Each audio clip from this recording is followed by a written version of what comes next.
Tidak ada ketakutan dan kekhawatiran kami di dalam janji dan kasih setia-Mu Tuhan. Untuk selamanya kami berserah di dalam kekuatan.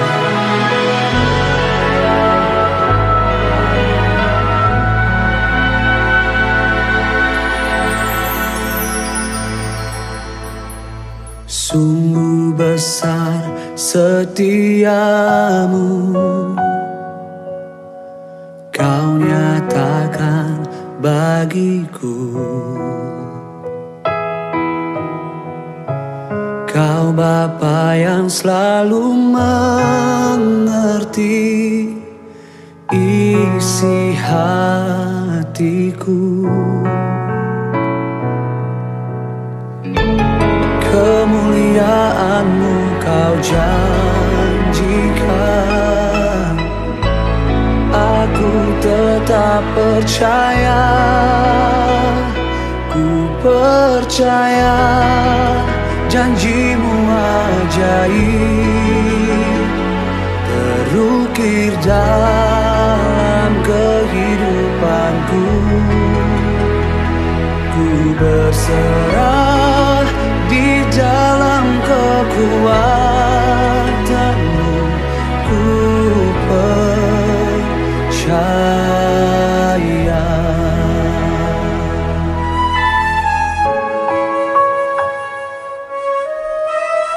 Ini yang kami rasakan di hidup kami. Sungguh besar setiamu, Kau nyatakan Tuhan, Kau nyatakan bagiku. Kau Bapa yang selalu mengerti isi hatiku. Kemuliaan-Mu Kau janjikan, aku tetap percaya, ku percaya janji-Mu ajaib terukir dalam kehidupanku. Ku berserah di dalam kekuatan-Mu, hanya Kau segalanya bagiku. Percaya, percaya janji-Mu ajaib terukir dalam kehidupanku. Ku berserah di dalam kekuatan-Mu, ku percaya. Mari kita bangkit berdiri bersama-sama di hadapan Tuhan Allah kemenangan kita. Kita menyatakan Tak akan ku takut, tak akan ku gentar. Kaulah imanku, Kaulah Tuhanku. Tak akan ku ragukan kebaikan-Mu di hidupku.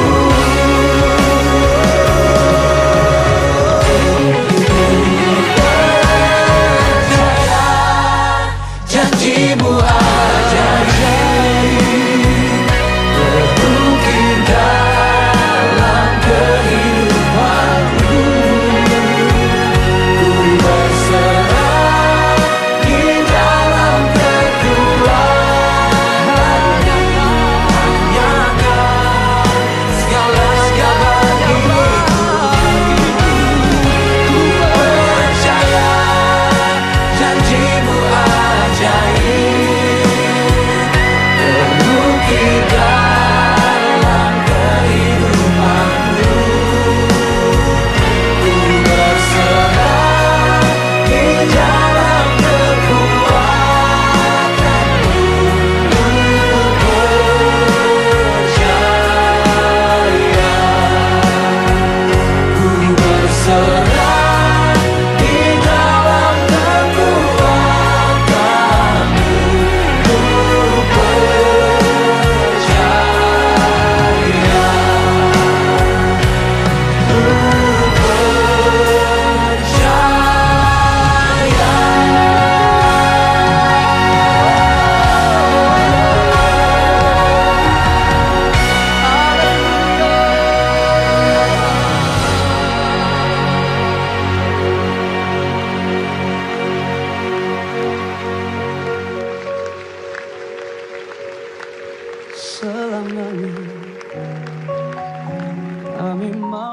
Shalom saudara-saudara semua. Apa kabar saudara-saudara? Saya percaya saudara tetap baik-baik, ya, tetap semangat. Karena saya sangat yakin dan percaya kita akan keluar dari masa-masa sulit ini sebagai umat yang lebih daripada pemenang. Amin saudara. Oke, nggak panjang lebar lagi, saya akan ajak saudara melihat Alkitab kita dalam kitab Yohanes, pasalnya yang kedua, ayatnya yang ke-14 sampai dengan ayat yang ke-17. Yohanes 2, ayatnya yang ke-14 sampai dengan ayat yang ke-17, Alkitab catat begini. Dalam bait suci didapatinya pedagang-pedagang lembu, kambing domba dan merpati, dan penukar-penukar uang duduk di situ.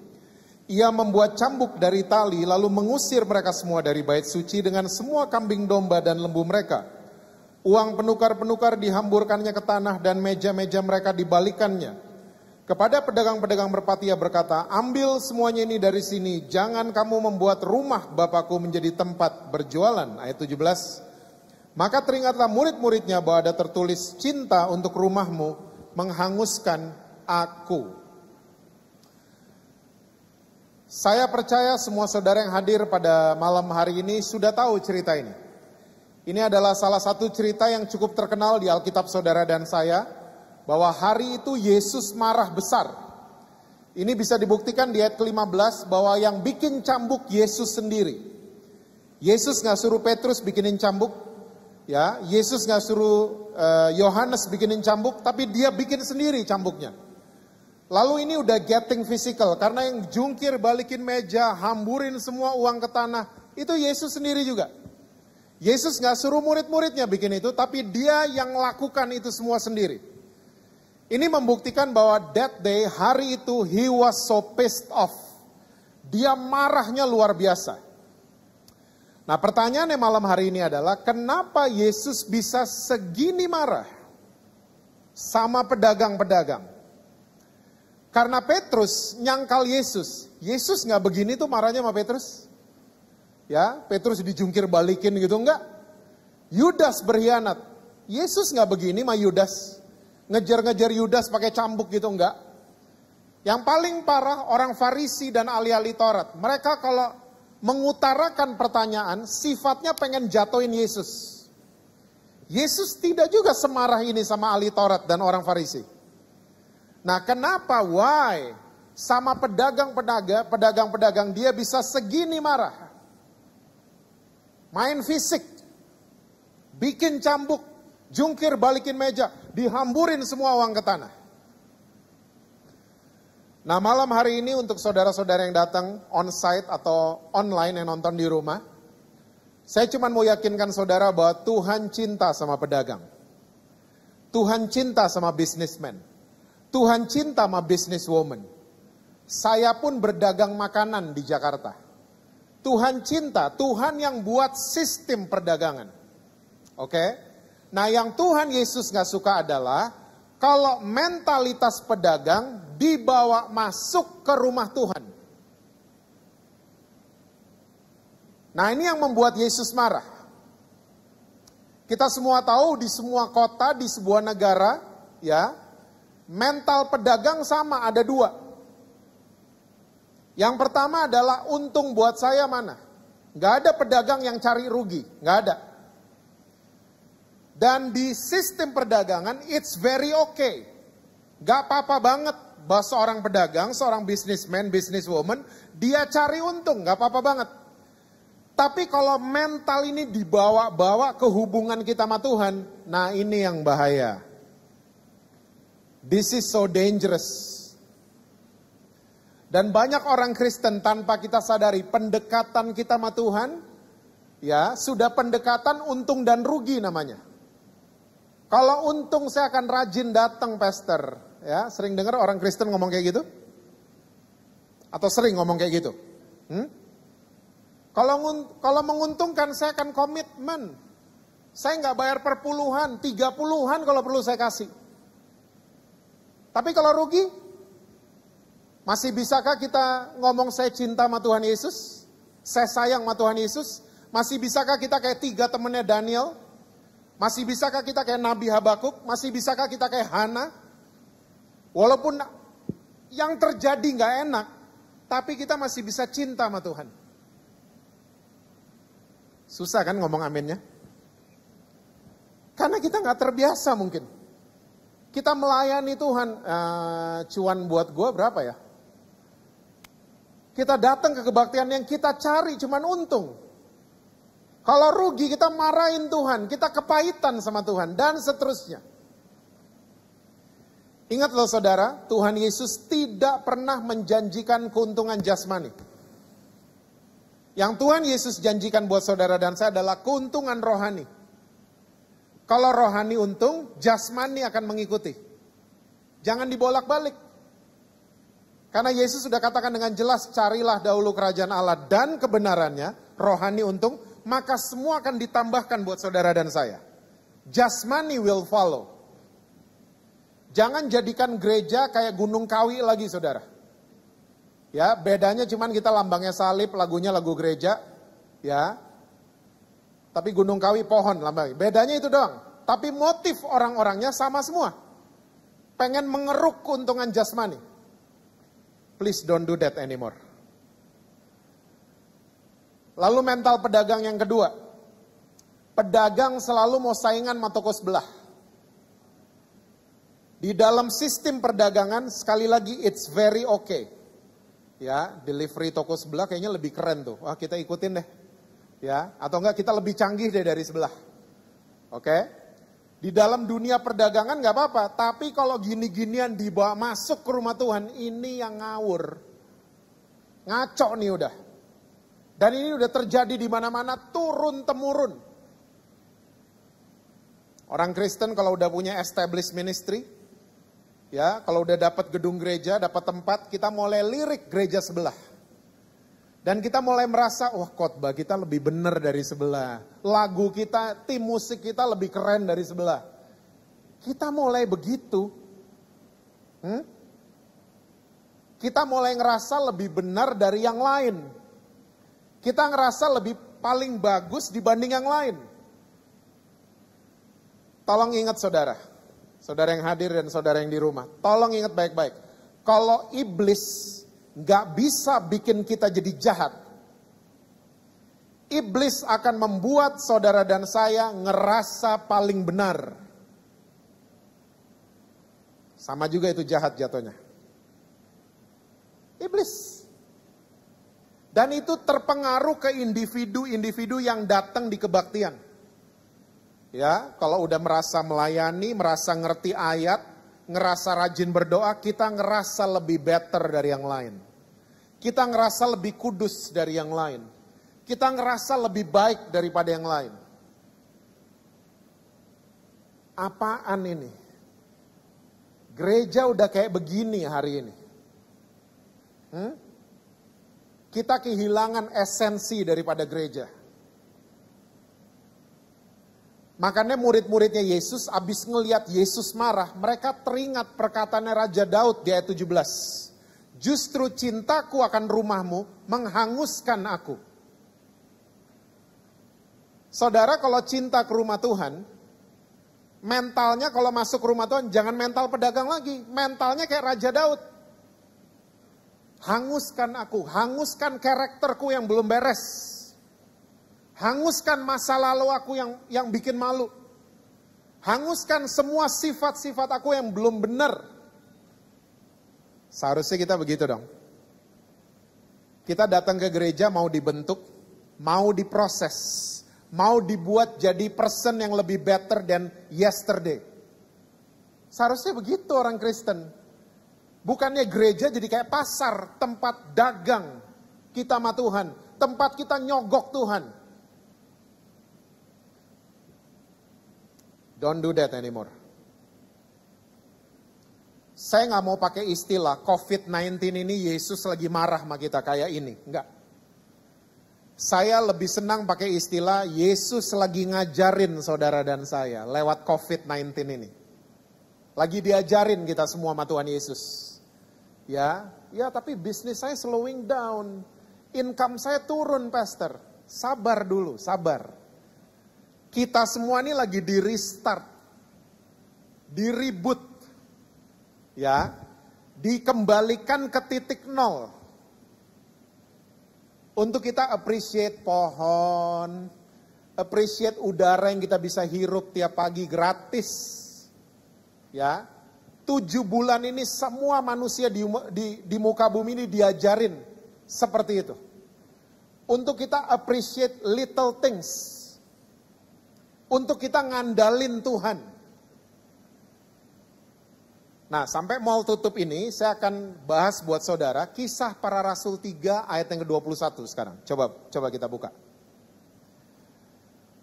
Gak ada yang bilang amin, jadi setengah jam lagi selesai. Kisah Rasul 3 ayatnya yang ke-21. Yes. Alkitab catat begini. Kristus itu harus tinggal di surga sampai waktu apa saudara? Pemulihan segala sesuatu. Seperti yang difirmankan Allah dengan perantara nabi-nabinya yang kudus di zaman dahulu. Nah ini menarik banget, firman Tuhan jelas katakan buat kita semua bahwa Kristus harus tinggal di surga.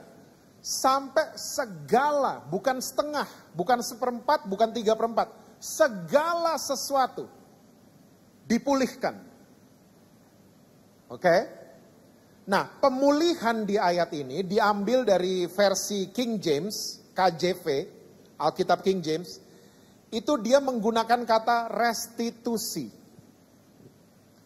Restitusi, pemulihan itu artinya kembali ke titik awal. Kembali keadaan kita seperti sedia kala. Pemulihan seperti itu. Orang yang sakit waktu ngalamin pemulihan dia lagi on the way ke titik nol. Ya, dia lagi on the way seperti dia sehat dulu. Pemulihan. Nah, segala sesuatu akan dipulihkan. Dan saya percaya salah satu yang akan dipulihkan adalah mempelai Kristus, yaitu gereja. Gereja kalau akan dipulihkan berarti gereja akan kembali seperti semula. Tanpa kita sadari lewat COVID-19 ini, ya, cara kita hidup di dunia, saya ngelihat di Jakarta, saya nggak tahu di Surabaya, mudah-mudahan sama. Ya.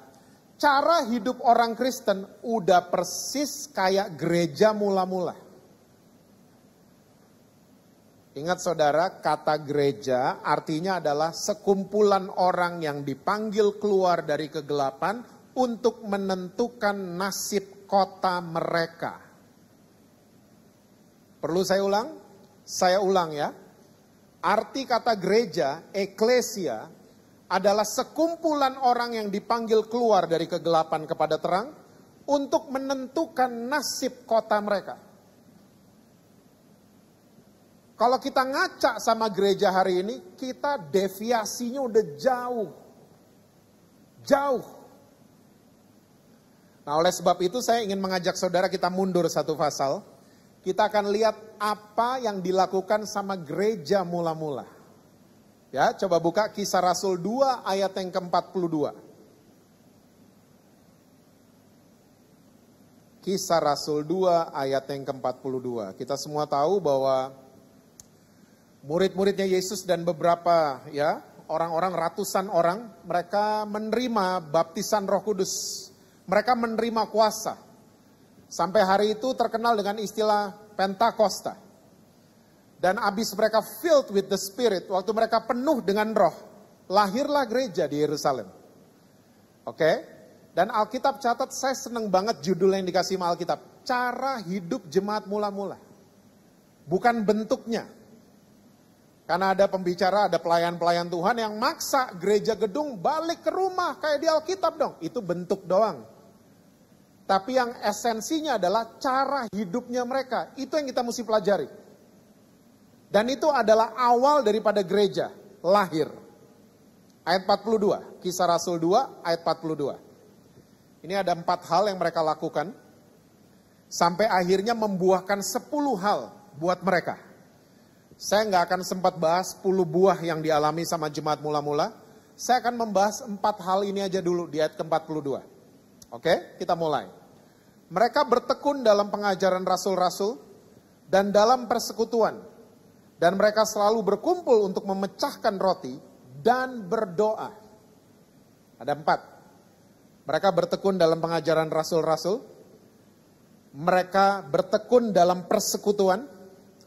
Mereka kalau ketemu selalu memecahkan roti, perjamuan bareng, ya. Dan mereka selalu berdoa. Coba, sekarang kita ngaca ya. Sama gereja hari ini kita bandingin sama cara hidup jemaat mula-mula. Yang pertama adalah mereka bertekun dalam pengajaran rasul-rasul. Saya 7 bulan bolak-balik pengajaran rasul-rasul itu apa? Apa yang diajarin sama mereka? Apa sih yang diajarin? Akhirnya saya dibukakan sama Tuhan. Coba kita pergi sebentar ya, ke Lukas 24 ayat 46 sampai dengan ayat yang ke-49. Lukas 24, ini Yesus mau naik ke surga, ini percakapan dengan murid-muridnya, waktu dia mau terangkat ke surga. Lukas 24 ayat 46 sampai 49, Alkitab bilang begini, katanya kepada mereka, ada tertulis demikian, Mesias harus menderita dan bangkit dari antara orang mati pada hari yang ketiga, ayat 47. Dan lagi dalam namanya berita tentang pertobatan dan pengampunan dosa. Oh ya, repentance and remissions of sins. Oke, harus disampaikan kepada segala bangsa, mulai dari mana saudara? Yerusalem. Oke, kamu adalah saksi dari semuanya ini. Ayat 49, dan aku akan mengirim kepadamu apa yang dijanjikan Bapakku. Tapi kamu harus tinggal di dalam kota ini sampai kamu diperlengkapi dengan kekuasaan dari tempat tinggi. Pentakosta. Akhirnya mereka diperlengkapi dengan kuasa dari tempat tinggi. Mereka filled with the Spirit. Dan pesannya Yesus, karena mereka saksi dengan apapun yang Yesus buat, mereka adalah witness dari apapun yang Yesus buat, pesannya Yesus khotbahkan 2 itu. Pertobatan dan pengampunan dosa. So pengajaran rasul-rasul, mereka khotbah nggak jauh dari 2 ini. Pengampunan dosa dan pertobatan. Gereja hari ini khotbahin yang lain. Nakut-nakutin jemaat. Emang jemaat tikus kali, hah? Kita pakai mimbar untuk propaganda. Kita nyebarin kebohongan yang diulang-ulang akhirnya jadi kebenaran. Kita pakai mimbar untuk itu.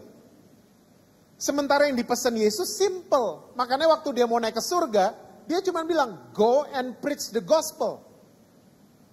Gospel, bahasa Inggrisnya adalah good news. Pengampunan dosa, itu good news.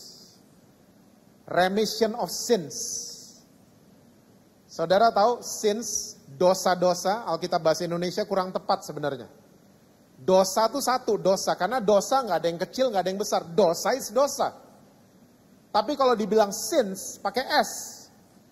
Itu artinya adalah dosa masa lalu, dosa present hari ini, dan dosa masa depan. Saudara jangan bingung lihat saya. Ada yang yakin, seyakin-yakinnya besok nggak jatuh lagi dalam dosa? Kalau ada yang yakin, tunjuk tangan. Kita nggak bisa yakin. Makanya ada jaminan dari Tuhan Yesus, ada remisi dari Tuhan Yesus untuk dosa-dosa kita, sins. Our past sins, our present sins, and our future sins. Semua ada remisi. Ini good news. Orang dengar good news, bertobat. Good news will lead to repentance. Good news. Saudara belum kena kayaknya. Yang bapak-bapak, kalau dengar sepatu Christian Bulotang, sale 90%, kira-kira gimana? Hah? Ganti baju nggak? Yang muda-muda Air Jordan, Classic tahun 85, sale 90%. Kita berubah nggak dengar gitu? Saya akan berubah, saya akan mandi, ganti baju, saya ke toko itu. Orang-orang bilang saya, Pak, tokonya ngantri 2 jam, gak peduli. Saya akan bayar harganya karena saya dengar good news. Ibu-ibu, ya, tas LV sale 90%, ya, yang senang sepeda Brompton sale 90%, berubah dengar ginian. Kita bersedia ngantri. Apalagi ada berita yang mengatakan dosa saudara dan saya diampuni 100%. That's a very good news. Tapi masalahnya kita nggak pernah khotbahin ini. Yang kita khotbahin bad news. Kita nakut-nakutin orang lain. Lo dosa, dibakar lo nanti. Lo dosa, neraka lo nanti. Lo dosa, pantas lo bangkrut. Yang kita ngomongin gitu. Orang kalau dengar bad news jadi takut, ya, ujung-ujungnya jadi muka dua sama pendetanya. Karena yang dia dengar bad news. Bad news gak akan merubah apa-apa, cuman bikin orang jadi takut dan munafik. Tapi good news, orang yang mendengar, mereka akan berubah. Lihat hari ini, tanpa kita sadari, the whole world hear the good news these days. In the past 7 months, gereja jadi online semua. Ya, gereja saudara, pemirsanya bisa sampai ratusan ribu. Ya, semua orang dengar good news hari ini. Semua orang bisa dengan mudahnya akses. Siapa yang buat? Siapa korlapnya? Siapa? Saya percaya Tuhan yang izinkan ini terjadi. Kita dikembalikan ke titik semula. IGTV, isinya orang sebarin good news. There is hope. Ya, there is healing. Semua ngomongnya gitu hari ini. Good news. Orang perlu good news. Yang pertama. Yang kedua. Jemaat mula-mula, mereka bertekun dalam persekutuan. Bahasa Inggrisnya fellowship. Kalau kita ngaca sama gereja hari ini kehilangan persekutuan. Malah yang ada persekutuan adalah persekutuan doa. Yang orang gereja, kan kalian bukan gereja. Tapi kita kehilangan fellowship. Fellowship orang Kristen kalau hari Minggu, basa-basi. 3 kalimat. Survei saya selama 23 tahun. 3 kalimat. Shalom, apa kabar? Yang kedua, semua baik-baik. Yang ketiga, saya pulang dulu ya. Udah. Itu namanya basa-basi busuk. We never care. Kita nggak pernah peduli sama yang lain. Saya pakai istilah saya, there is no gang anymore in the church. Nggak ada geng di dalam gereja. Tahu geng? Saudara tahu geng? Saudara dulu SMA punya geng? Saudara pernah SMA? Saudara nggak pernah sekolah kayaknya. Ha? Mama saya 77 tahun. Kalau ditanya, mah, gengnya mama SMA siapa aja? Dijawab sama dia nama-namanya, yang udah meninggal 2. Dia hafal geng SMA-nya. Saya juga. Saya punya geng dulu SMA. Kita berenam, ceweknya 1. Yang 5 cowok. Ya. Wih, kita dulu waktu pulang sekolah gak banyak duit kita. Jadi kita beli makanan sama minuman tuh patungan. Nasi bungkusnya 2, teh botolnya 3. Sendok sama sedotan 1. Makannya ganti-gantian. 1 hap pindah, 2, 3, 4, 5, 6 balik 1. Teh botol juga gitu. 1 zip, 1 orang, 2, 3, 4, 5, 6 balik 1. Bisa bayangin gak berapa jigong yang ngumpul di situ?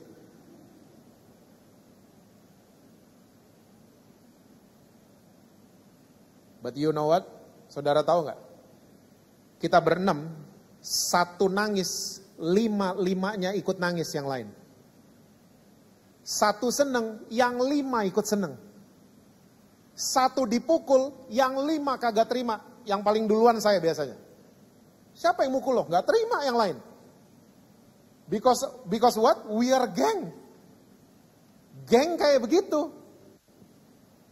Coba sekarang di gereja, ngaca. Di gereja gak ada geng. Satu jatuh, yang lain seneng. Kebalik. Kalau perlu satu orang ini se-Indonesia tahu salahnya dia apa. Dibunuh karakternya. Satu seneng, yang lain ngiri. Itu gereja. Aneh gereja nih. Ada undangan cell group. Wih, datang tuh terpaksa. Dan dipaksa. Ya, kita datang terpaksa karena udah datanglah, udah di WhatsApp 30 kali sama orang yang punya rumah, gak enak. Tuh lihat tuh dia udah foto, udah dimasakin lagi, datang deh. Terpaksa. Orang Kristen these days kalau ke gereja ngomongnya gini. Saya kalau ke gereja Pak, saya lihat Tuhannya aja, saya gak lihat orang-orangnya. Wih, sedap. Karena orang Kristen banyak yang nyebelin memang. Makanya banyak orang masuk ke gereja komentarnya jadi saya lihat Tuhan aja deh.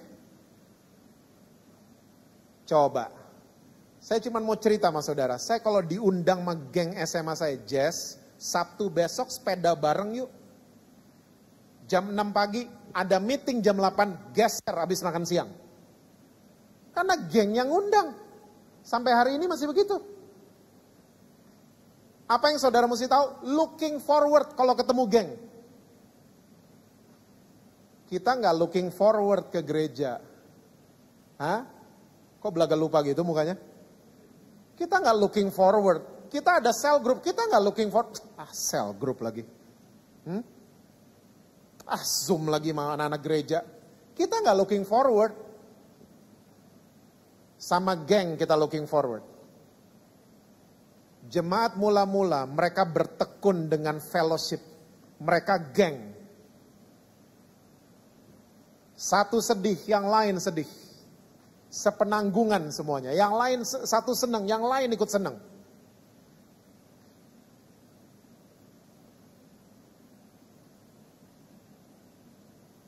Saya nggak akan lupa itu bosnya Money Heist pernah ngomong. Saudara kayaknya nggak tahu gini-ginian ya. Money Heist itu film seri ada di Netflix. Bosnya bilang sama anak buahnya, waktu kamu salah, kita geng. Waktu dia salah, kita geng. Waktu saya salah, kita geng. That was my favorite sentence dari film itu. Kita geng. Gereja kehilangan fellowship. Gereja kehilangan persekutuan. Kita mulai individualistis. Mentingin diri sendiri karena mental pedagang tadi. Yang kedua, saya berdoa GSJS one day jadi geng. Ada pengumuman cell group saudara looking forward. Ya, ada acara apa saudara looking, karena yang ketemu teman baik. Saudara tahu definisi teman baik kan? Teman baik adalah teman yang pengen ngelihat saudara lebih maju setiap hari. Itu teman baik. Karena banyak teman palsu hari ini. Yang baik di depan, jahat di belakang. Teman baik. Di Alkitab itu yang orang sakit dibawa tempat tidurnya sama 4 temennya. Nah 4 itu temennya itu teman baik. Pengen bawa temen yang sakit ke Yesus biar sembuh. Sampai rumah yang ada Yesusnya gak bisa masuk. Pulang? Enggak, teman baik. Niat naik ke atap, dibobol atapnya. Itu teman baik. Cari temen yang kualitasnya seperti itu. Pengen bawa kita deket sama Yesus selalu. Yang setuju bilang amin. Yang ketiga, jemaat mula-mula. Mereka kalau ketemu mereka selalu memecahkan roti. Mereka perjamuan bareng. Hari ini gereja, perjamuan jadi upacara. Cuman upacara doang. Sementara jemaat mula-mula mereka tahu esensi perjamuan, makan bersama. Mereka ngerti banget. Karena mereka waktu itu di rumah-rumah, jadi mereka makan bareng. Ya, saudara, hampir semua saudara punya fotonya kan. Yesus juga makan di meja makan sama 12 muridnya. Saya juga nggak tahu tuh fotografernya siapa. Tapi itulah mereka. Mereka selalu memecahkan roti bersama-sama. Dan ini udah dari perjanjian lama, saudara. Waktu tulah ke-10, rumah orang Israel harus ditandain sama darah domba. Saudara tahu what they had for dinner? Yang mereka makan itu dinner Paskah mereka itu roti dan anggur, bread and wine. Bikinnya gimana? Mereka bikin sendiri. Caranya gimana? Cara bikin roti zaman dulu dibanting adonannya. Sampai hari ini masih ada, mama saya masih begitu. Ya, kalau udah bagian banting, Jess tolongin gitu. Udah gak kuat soalnya dia. Wine, cara bikin wine sampai sekarang di beberapa negara di Eropa masih ada, di Swiss, di Prancis masih ada. Wine orang dulu kalau bikin anggurnya diinjek. Diinjek. Sampai dia jadi wine.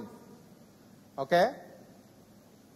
Makanya Yesus bilang tubuh dan darahnya itu roti dan anggur.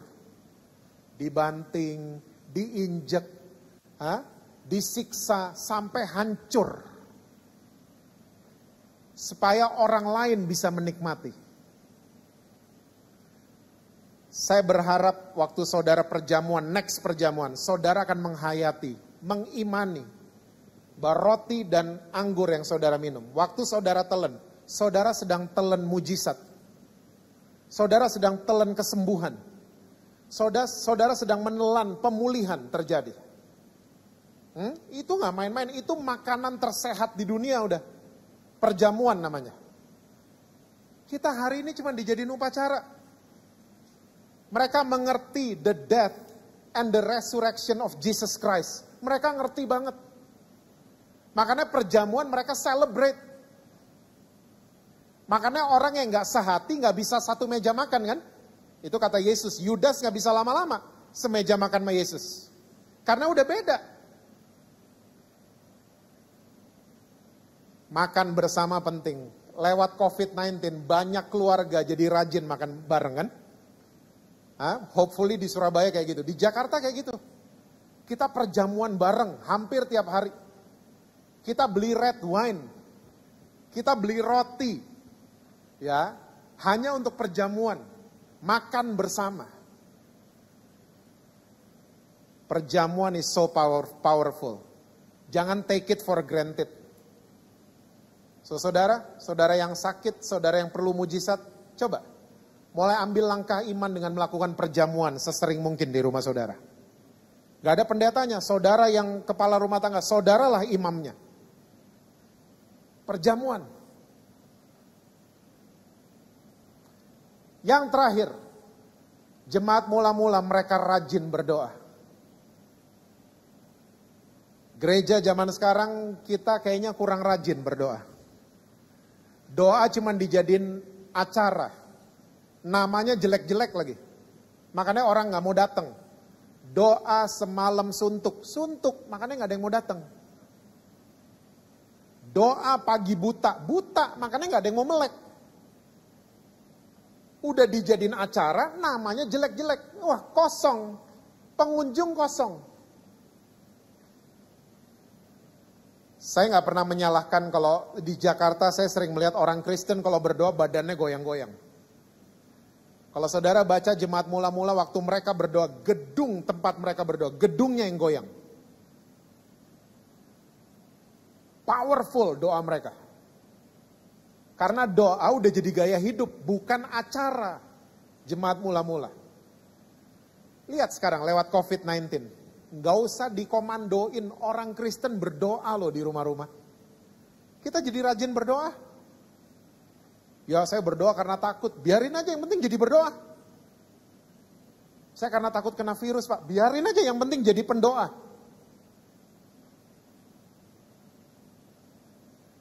Saudara tahu berdoa itu harus bukan tugas pendoa. Karena karunia pendoa itu gak ada di Alkitab. Cari ayatnya, kirim ke saya. Gak ada. Semua kita harus jadi pendoa. Yang setuju bilang amin. Harus berdoa. Rajin. Saya punya tante di Batu Malang. Dia udah 35 tahun pelayanan. Dia sekarang udah umur 82. Pelayanannya diteruskan sama sepupu saya, anaknya dia. Saudara tahu dia pelayanannya dibangun dari doa pagi.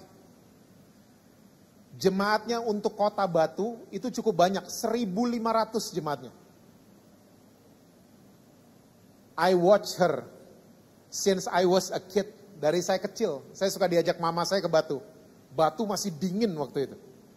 Saudara tahu, Senin sampai Sabtu, jam 4:30 pagi sampai jam 6 pagi, mereka ada doa pagi. Saudara tahu yang datang berapa orang? 300 orang. Every morning. Mereka nggak naik mobil, mereka naik motor dari Pujon. Pujon masih dingin banget waktu itu. Mereka naik angkot. Yang mau sekolah, seragam SMA, seragam SMP, berlutut dulu di gereja berdoa. Mereka cari Tuhan every morning. Kalau saudara masih ingat beritanya, berapa tahun lalu ada orang mau coba jahat sama Kota Batu. Dia seorang dokter, dia bawa bom. Belum sempat diledakin sama dia, itu bom meledak di rumahnya. Si dokter ikutan meledak dan dia mati di rumahnya. Orang bilang, wah kebetulan, saya nangkepnya itu bukan kebetulan. Saya nangkepnya Kota Batu dilindungi sama kuasa doa. So, saudara, never underestimate the power of prayer. Pak, saya nggak bisa bangun pagi, malam nggak apa-apa, karena malam Surabaya itu pagi di Amerika. Nggak apa-apa, doa malam, nggak apa-apa. Saya doanya pagi, tapi waktu Amerika. It's okay. Berikan terbaik waktu saudara berdoa. And don't forget to meditate His words. Meditate, meditasi. Saya mau yakinkan saudara, meditasi bukan bahasa yoga. Meditasi adalah bahasa firman Tuhan. Mazmur 1. Meditate His words.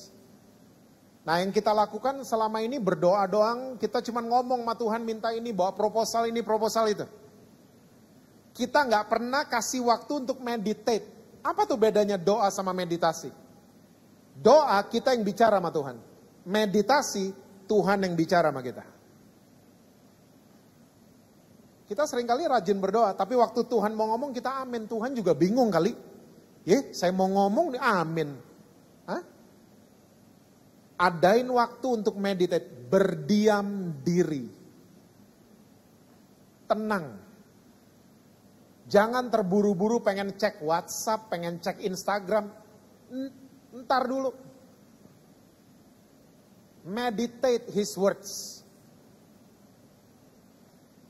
Saya percaya waktu saudara memberikan yang terbaik, di waktu-waktu doa saudara. Saya percaya saudara juga akan melihat hasil yang terbaik yang dikasih sama Tuhan Yesus. So 4 ini. Tanpa kita sadari kita bikin ini semua in times like this selama COVID-19 ini.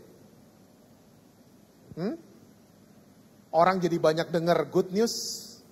Ya, kita jadi fellowship di Jakarta ya. Mudah-mudahan di Surabaya sama. Di Jakarta saling ngecek loh sekarang. Saling care. Ya, saling peduli satu dengan yang lain. Gak individual lagi.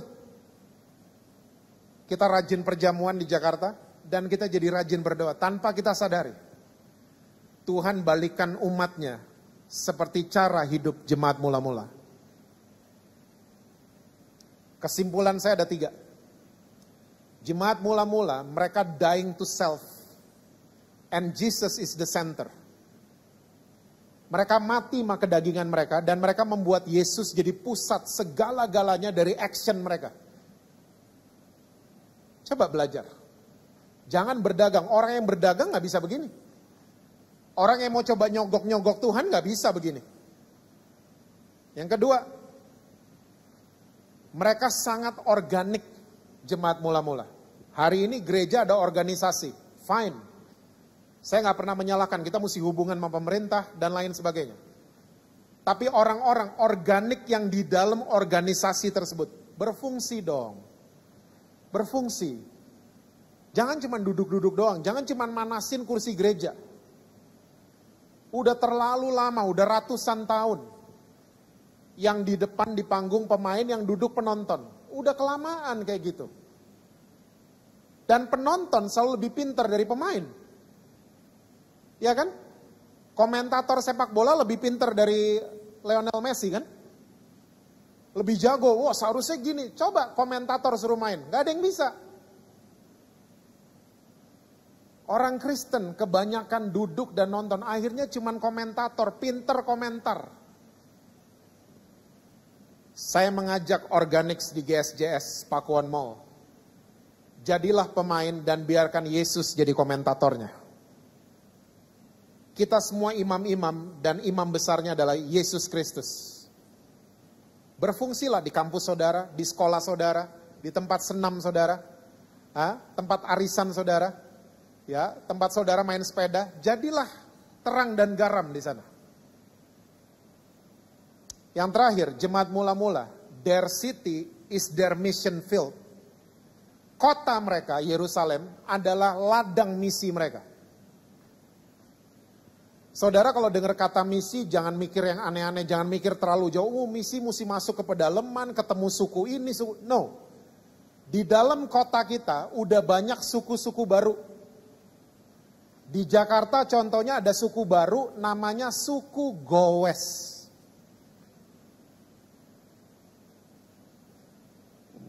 Ini suku loh. Ya. Coba. Berfungsilah di sana. Sebagai kesaksian terakhir, saya join sama sebuah komunitas Goes di Jakarta. Waktu pertama kali saya ikut sama mereka, saya dikenalin sama teman saya. Kenalin nih pendeta Jesse. Saudara tahu mereka, kebanyakan mereka ngomong gini, lo ngapain bawa-bawa pendeta? Depan saya lo ngomongnya, biasa orang Jakarta. Ya, lo ngapain bawa-bawa pendeta? Kita nggak bisa ngomong jorok. Saya diem aja, saya senyum-senyum aja. Saya riding sama mereka, ya. Hari ini, 2 hari kemudian, minggu depan, sering saya ketemu sama mereka. Dan saudara yang sering sepeda pasti tahu setiap 35-40 kilo biasanya kita berhenti. Pit stop pertama. Untuk makan telur setengah mateng sama minum kopi biasanya. Ya. Nah, kita biasanya mulai ngobrol. Saudara mesti tahu ternyata banyak ini goweser yang kepahitan sama gereja. Makanya ngomongnya gitu. Dengar pendeta udah alergi. Karena yang mereka dengar selama ini adalah bad news. Mereka nggak pernah dengar Tuhan Yesus itu baik. Mereka nggak pernah dikotbahin kayak gitu. Lewat ngobrol-ngobrol. Kemarin hari Jumat, hari Sabtunya saya datang ke Surabaya. Hari Jumat di tempat telur dan kopi itu ada satu goweser yang nangis sejadi-jadinya. Dia nggak pernah nyangka bahwa Tuhan Yesus itu kasihnya luar biasa. Karena selama dia pergi ke gereja, dia cuma ditunjuk-tunjuk sama pendeta di gerejanya dia. Saya bilang, Tuhan Yesus gak seperti itu. Makanya Mahatma Gandhi bilang kan, orang Kristen sama Tuhan Yesus kenapa beda? Hah? Orang Kristen bunuh-bunuhin kita, orang India, sementara Yesusnya ngajarin kasih. Kok beda? Nah, saya berdoa saudara-saudara di GSJS. Saya nggak suruh saudara untuk sepedahan semua dan ketemu orang-orang kayak gitu. Tapi saya percaya setiap hari Tuhan kirim orang-orang aneh yang menurut kita aneh. Ya, yang sebenarnya itu ladang misi buat kita. Kita layani mereka. Ya. Di masa COVID-19 kita udah bosen dengar pesan harus cuci tangan. Tapi malam hari ini saya mau katakan buat saudara, selain cuci tangan, cuci hati juga. Wash our hearts. Supaya kita jadi good news carrier.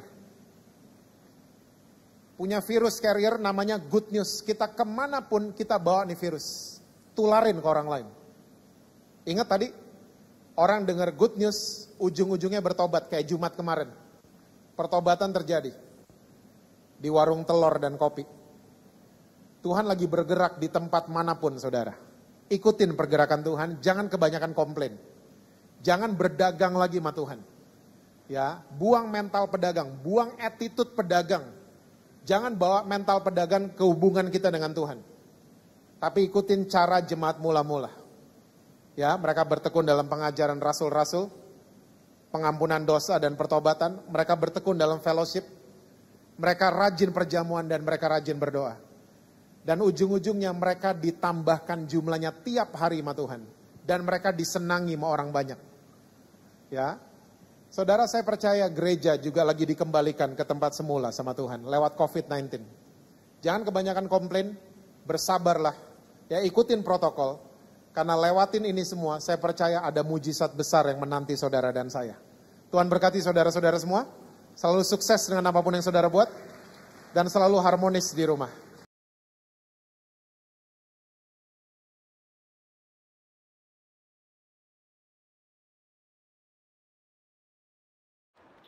Sekarang kita masuk ke sakramen perjamuan kudus.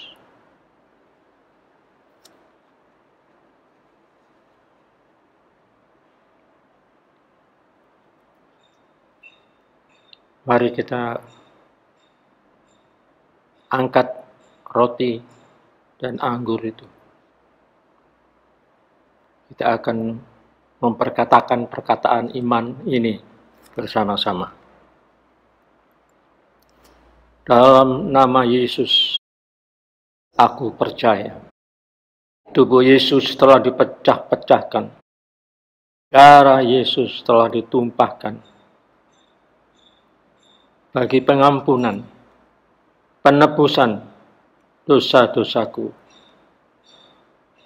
Oleh korban Yesus, aku dibebaskan dari kutuk maut, kutuk dosa, kutuk sakit penyakit, kutuk kemiskinan, kutuk kecelakaan, dan segala kutuk. Aku percaya, oleh korban Yesus, aku memiliki hidup kekal, keselamatan, pengampunan dosa, pemulihan, kesembuhan, kelimpahan berkat, kemenangan di dalam Tuhan. Kita akan naikkan pujian salibnya. Salibnya,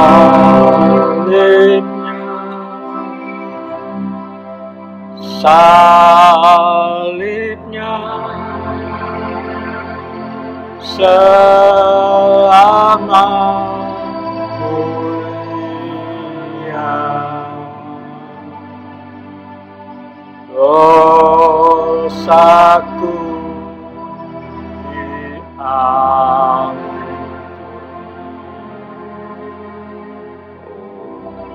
oleh darah Yesus.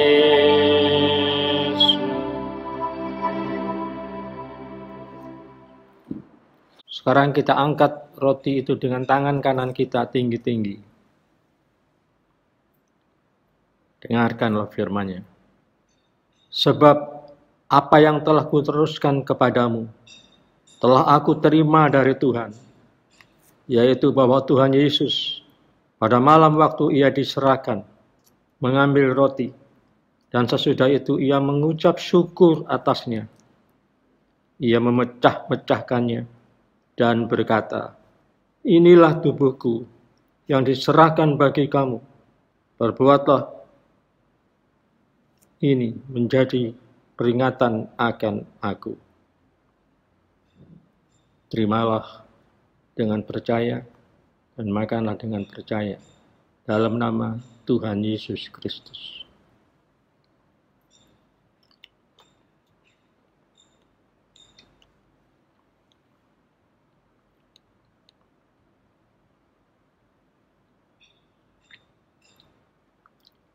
Kembali kita naikkan pujian ini. Mari mengangkat cawan itu tinggi-tinggi dengan tangan kananmu. Salibnya, salibnya, selama mulia. Dosaku diampuni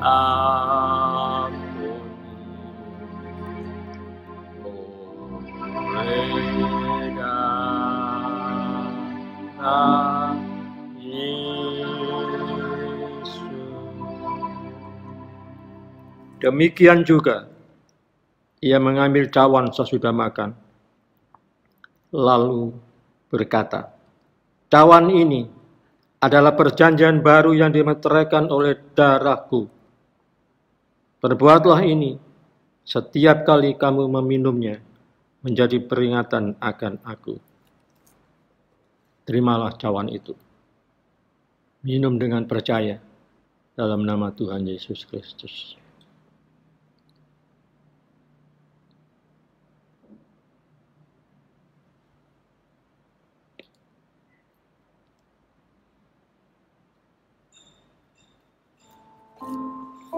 Sekarang buka tanganmu, bersyukurlah atas korban-korban yang telah diberikan oleh Tuhan kepada setiap kita.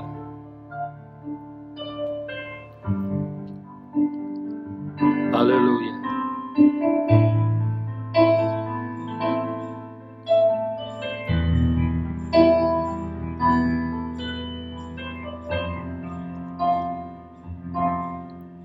Sekarang buka tanganmu.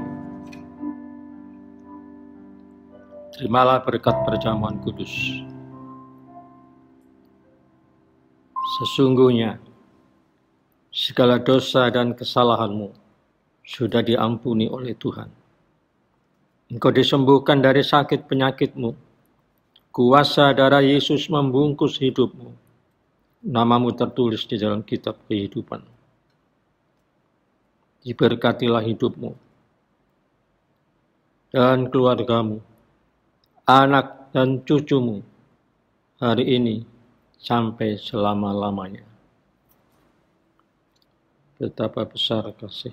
Betapa besar kasih pengampunanmu Tuhan. Tak kau pandangi hati yang hancur.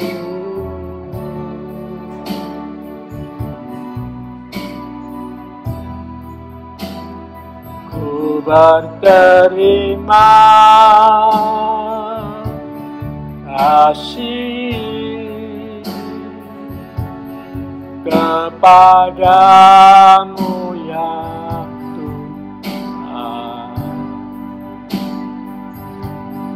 Pengampunan yang Kau beri, pulihkanku.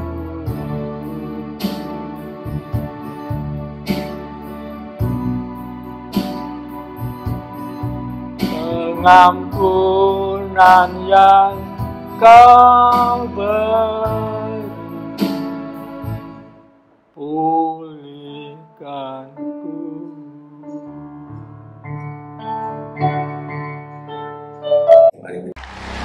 Siap memuji Tuhan lebih dahsyat. Tepuk tangan bagi Tuhan yang luar biasa. Kita memuji Tuhan bersama pada hari ini. Yang setuju tepuk tangan dong. Kasih yang begitu besar, lebih kuat dari dosa. Kasih yang menemukanku, selamatkan dan pulihkanku. Ku naikkan syukurku, ku tak akan berhenti memuji, meninggikan namamu selalu, menari,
Here we go. Ku tak akan berhenti memuji, meninggikan nama-Mu, selalu menari, memuliakan-Mu. Dibebaskan, dibangkitkan, hidup yang Kau beri, dan kini hanya untuk-Mu. Takkan berhenti meninggikan nama-Mu. Dibebaskan, dibangkitkan, hidup yang Kau beri, dan kini hanya untuk-Mu. Hidup yang Kau beri, dan kini hanya untuk-Mu.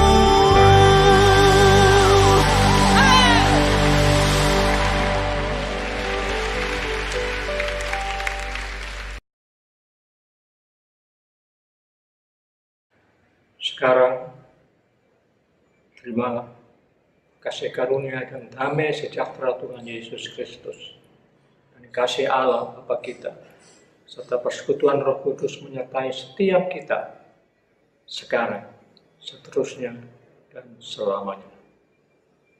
Amin. Saudara telah mengikuti ibadah online GBI Alpha Omega. Saudara yang diberkati melalui tayangan ibadah online diberi kesempatan untuk memberi persembahan. Bagi jemaat yang rindu menabur pekerjaan Tuhan di GBI Alpha Omega, dapat memberikan persembahan dan persepuluhan secara online melalui rekening BCA 014-323-7777 atas nama PT Graha Alpha Omega. Sertakan keterangan untuk persembahan atau perpuluhan. Mari memberi dengan penuh sukacita dan ucapan syukur. Untuk mendapatkan informasi terupdate mengenai ibadah online dan informasi lain seputar gereja, Anda dapat mengaksesnya melalui website GBI Alpha Omega. Jesus Christ bless you. Kaulah nafas hidupku.